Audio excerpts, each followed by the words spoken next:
اعوذ باللہ من الشیطان الرجیم بسم اللہ الرحمن الرحیم۔ عزیز طالبہ و طالبات السلام علیکم۔ جیسے کہ آپ کو پتہ ہے کہ گریڈ 10 کا جو سلیبس ہے وہ مکمل طور پر چینج ہو چکا ہے، تبدیل ہو چکا ہے۔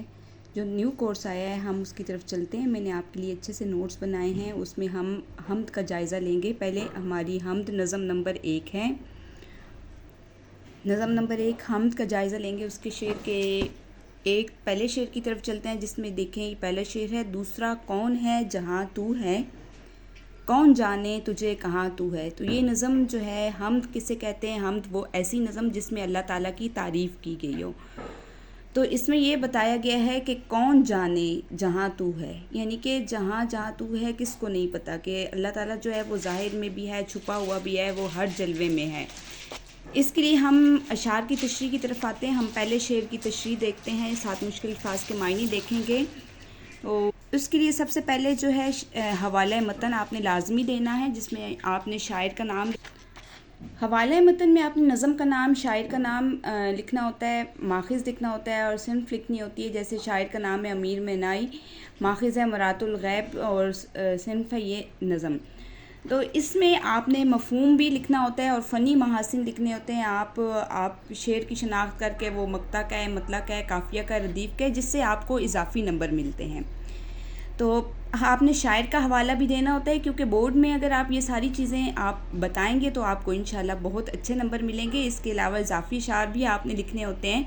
امیر مینائی جو ہیں وہ کہتے ہیں کہ ان کا شمار جو ہے مشہور نظم گوئی شرح میں ہوتا ہے۔ ان کا کلام حمد عشق حقیقی سے لبریز ہے، یعنی کہ حقیقی عشق جو خدا سے عشق ہوتا ہے۔ زیر تشریح شعر میں وہ اللہ تعالیٰ کی حمد و ثنا بیان کرتے ہوئے کہتے ہیں کہ اللہ پاک تیرا کوئی ثانی نہیں ہے، تیری ذات اور صفات میں کوئی شریک نہیں ہے۔ اللہ تعالیٰ ہر جگہ موجود ہے، لیکن اس کی ذات کا تعین کرنا ممکن نہیں ہے۔ یعنی کہ انسان کا جو شعور ہے نا، وہ سوچ بھی نہیں سکتا کہ وہ کہاں ہے۔ کوئی یہ نہیں کہہ سکتا کہ اللہ تعالیٰ یہ ہے، یہاں ہے یا فلاں مقام پر ہے، کیونکہ کسی بھی شے کا تعین اس وقت ہوتا ہے جب اس کے وجود کے بارے میں معلوم ہو۔ تو اللہ تعالیٰ کی ذات تو اس وقت بھی تھی جب کائنات اور اس کی حدود کی تخلیق جو ہے وہ نہیں ہوئی تھی۔ تشریح کے دوران میں بتاتی چلوں کہ میں ایئر فاؤنڈیشن سکول سسٹم سلار کیمپس جناح گائیڈنس ٹیچر ہوں، اور میں اپنے بچوں کے لیے انشاءاللہ بہت ایفرٹ کروں گی کہ میرے بچوں کو اچھے نوٹس پرووائڈ ہوں۔ آپ سب میرے بچے ہیں اور آپ میرے چینل سے جڑے رہیں، آپ کو انشاءاللہ اچھی اپڈیٹس ملیں گی۔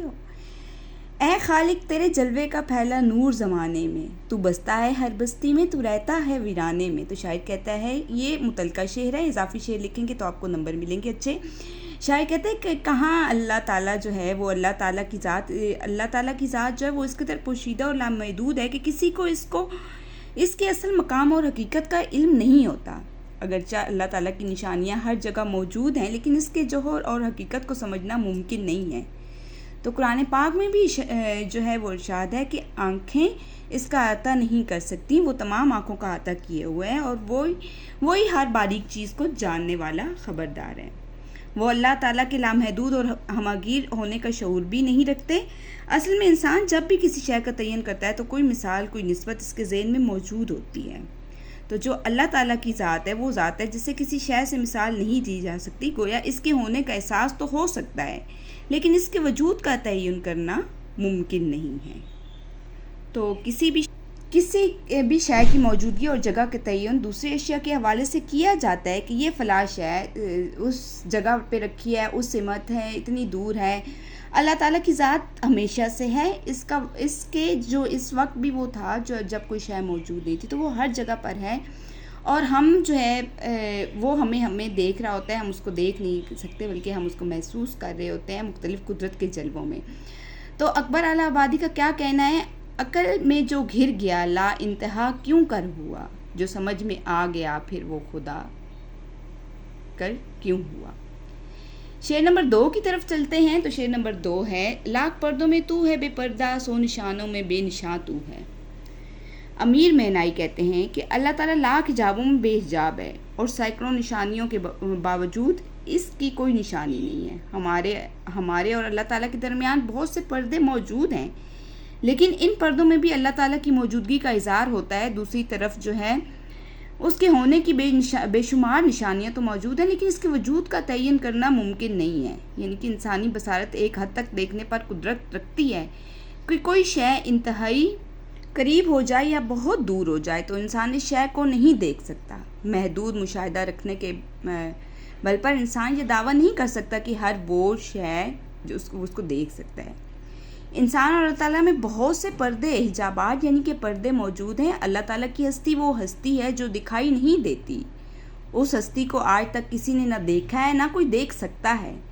کہتے ہیں نا کہ وہ حضرت موسیٰ علیہ السلام جب اللہ تعالیٰ سے کلام کرنے گئے تھے تو انہوں نے کہا تھا کہ مجھے اپنا جلوہ دکھائیں، تو اللہ تعالیٰ نے کہا تھا کہ آپ جو ہے وہ جلوہ میرا نہیں دیکھ پاؤ گے، آپ سے برداشت نہیں ہوگا۔ تو واقعی اللہ تعالیٰ کی تجلی صرف ایک ذرا سی جھلک سے وہ پورا جو پہاڑ ہے وہ جل کر راکھ ہو گیا تھا۔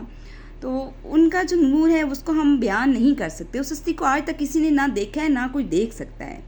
وہ اپنی ذات کے اعتبار سے دنیا سے اوجھل ہے اور انسان کی آنکھ اس کی ذات کا احاطہ کرنے سے قاصر ہے۔ تو ارشاد باری تعالیٰ ہے، وہی پیچھے جیسے ہی آپ اقوال کو اس کا حوالہ دیں گے آپ کو اچھے نمبر ملیں گے۔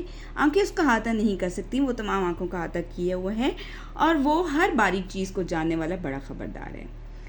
اللہ تعالیٰ اگرچہ اپنی ذات کے اعتبار سے دنیا سے اوجھل ہے، لیکن بہرحال اس کے ہونے کا احساس انسان کو رہتا ہے۔ یعنی کہ انسان ہر طرف جو ہے وہ اللہ تعالیٰ کو دیکھ سکتا ہے، اس کی نشانیوں کو دیکھ سکتا ہے، موجود جلووں میں اللہ تعالیٰ کو دیکھ سکتا ہے، خوبصورت نظاروں میں دیکھ سکتا ہے، اپنے دل میں دیکھ سکتا ہے۔ اللہ تعالیٰ جو ہے وہ انسان کی شارک کے بہت قریب ہے۔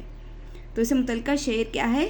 بے حجابی یہ ہے کہ ہر ذرے میں جلوہ آشکار، اور حجاب ایسا کہ سورج آج تک نادیدہ ہے۔ تو شاعر کہتے ہیں کہ اللہ تعالیٰ کی ذات جو کی پوشیدگی اور نمایاں ہونے کی کیفیت کو بیان کیا ہے۔ وہ کہتے ہیں کہ اگرچہ اللہ تعالیٰ بے شمار پردوں میں چھپا ہوا ہے، مگر پھر بھی ہر جگہ اس کی موجودگی کا احساس ہوتا ہے۔ یہاں پردوں سے مراد وہ مادی اور روحانی رکاوٹیں جو انسان اور خدا کے درمیان موجود ہیں۔ اگرچہ ہم اللہ تعالیٰ کو اپنی آنکھوں سے نہیں دیکھ سکتے، مگر اس کے وجود کو ہر طرف ثبوت ہے۔ تو شاعر مزید وضاحت کرتے کہتے ہیں کہ اللہ تعالیٰ کی نشانیاں ہر جگہ موجود ہیں۔ ہم دیکھیں کائنات میں نگاہ دوڑائیں تو اللہ تعالیٰ ہمیں ہر جگہ اللہ تعالیٰ کے جلوے موجود نظر آتے ہیں، جس سے ہمیں احساس ہوتا ہے کہ یہ قدرت ہی کی کاریگری ہے، اور ہمارا ایمان اور ہمارا یقین بھی یہی کہتا ہے۔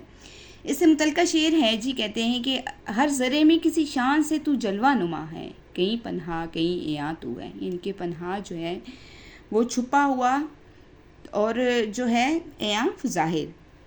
تیسرا شعر دیکھتے ہیں، تو ہے خلوت میں تو ہے جلوت میں، کہیں پنہا کہیں عیاں تو ہے۔ تو خلوت کیا ہے؟ اکیلا، اور جلوت ہے ظاہر، یعنی کہ تو اکیلا بھی ہے اور تو ظاہر بھی ہے۔ پنہا ہے تو چھپا ہوا ہے یعنی کہ، اور عیاں جو ہے تو ظاہر ہے۔ تشریح طلب شعر میں جو ہے امیر مہنائی کا خوبصورت شعر کہتے ہیں کہ اللہ تعالیٰ تنہائی میں بھی ہے اور محفل میں بھی ہے، کہیں وہ چھپا ہوا ہے اور کہیں وہ نمایاں ہے۔ انسان کہیں بھی ہو، اللہ تعالیٰ کے وجود کا احساس ہوتا رہتا ہے۔ انسان اکیلا ہو یا محفل میں ہو، اسے اللہ تعالیٰ کے ہونے کا احساس مختلف انداز میں ہوتا ہے، کہیں غیر محسوس طور پر اور کہیں واضح طور پر۔ انسانی زندگی کی مختلف صورتیں ہوتی ہیں۔ کبھی انسان ایسے مقام پر ہوتا ہے جہاں اس کے گرد و پیش میں کوئی دوسرا زیرو موجود نہیں ہوتا، اور نہ ہی زندگی کی مختلف سرگرمیاں اس کے گرد و پیش ہوتی ہیں۔ ایسی حالت میں بھی اللہ تعالیٰ کی جو ہستی ہے وہ انسان کے ساتھ رہتی ہے۔ تو ارشاد باری تعالیٰ کیا ہے؟ اور ہم اس انسان کی شہرک سے زیادہ قریب ہیں۔ اللہ تعالیٰ ہماری شہرک سے زیادہ قریب ہے۔ تنہائی میں جب انسان کو سوچنے کا موقع ملتا ہے، وہ اپنے وجود پر گرد و پیش نظر ڈالتا ہے، تو اس کو خالق کے جلوے پر غور و فکر کرتا ہے، تو مختلف سوال اس کے ذہن میں آتے ہیں۔ انسان ان کا جواب تلاش کرتا ہے تو اللہ تعالیٰ کی ذات کے ہونے کا یقین ہوتا ہے۔ جیسے کہ آپ کی 9 کی نظم تھی، کوئی تو ہے جو نظام ہستی چلا رہا ہے، وہی خدا ہے۔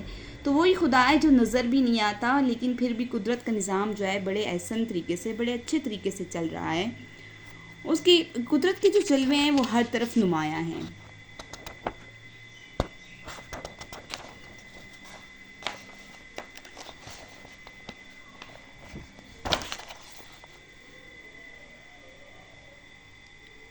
اس غور و فکر کے نتیجے میں انسان کو یہ احساس ہوتا ہے کہ کوئی ایسی ہستی موجود ہے جو اس کائنات کے نظام کو چلا رہی ہے۔ جب انسان کسی محفل میں موجود ہوتا ہے تو اس کے گرد و پیش دیکھ کر اسے خالق اکبر کے ہونے کا احساس بھی ہوتا ہے کہ وہ کیسی بابرکت ذات ہے جس نے ایسی مخلوق کو پیدا کیا ہے۔ اس طرح جب انسان اس کائنات پر نظر دوڑاتا ہے تو اسے اندازہ ہوتا ہے کہ وہ کیسی بابرکت ذات ہے جس نے ایسی مخلوق کو پیدا کیا۔ اس طرح جب سورج انسان اس طرح جب انسان اس کائنات پر نظر دوڑاتا ہے تو اسے اندازہ ہوتا ہے کہ زمین، سورج، چاند کا متعین رستوں پر چلنا، نباتات کا اگنا، بارش کا برسنا، ہواؤں کا چلنا، ہر شے اللہ تعالیٰ کے ہونے کا احساس دلاتی ہے اور سب اس کے تابع بھی ہیں بے شک۔